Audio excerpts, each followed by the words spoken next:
Dennis, ipaliwanag mo sa amin ang mga totoong nangyari.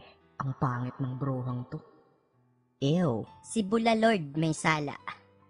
Niyaya ko si Bong sa kondo para kumain ng bubog at bumbilya. Pero itong gagong to, gusto kainin blade. So ang sinasabi mo, si Bulalord kasama sa panggugulpe, tama ba?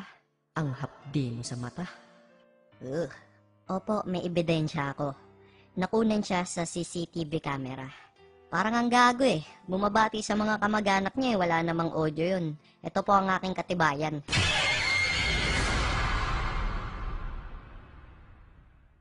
Nakita niyo naman po, di ba? Hunghang na lang ang magsasabi na edited yan. We, talaga lang ah. Baka naman ninanapolis mo lang kami. Di mo ba ginamit yung pepe mo para pumunta siya? Hindi. Ano to, Pokeball? Kaya nung uminit yung ulo niya, ayun, si Bong ang napagdiskitahan niya. Kaya ako po, inosente at virgin. Joke! Ayan po mga kapuso, ang nakuha namin pahayag mula kay Cornejo. At ngayon naman, kukunin natin ang pahayag ni Bulalord. Bulalord, and into the home stretch, it's still wind blown followed now by silver story on the outside, and by the rail it's still materiales fuertes, and down the straight they go, it's still wind blown followed now by silver story on the outside, and finally, Bulalord, pasok! Teka, time first. Alas 5 pumunta ako.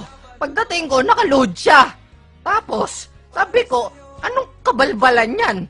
Sinusulan mo ako para banatan si Bong? Easy. Pare, gagasain ako eh. Kalma. Tapos, susupsupin ako. Susupsupin ka, hindi ka papalag.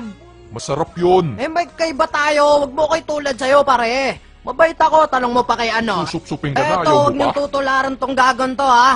Baka sinungaling nung babae na yung pongkang, huwag niyo ako inaano rito ha, ano ha, ikaw mangas ka ano, ha, flip top na lang tayo ha, papatigimin kita ng mala impaktong lyrics. May ebidensya din ako.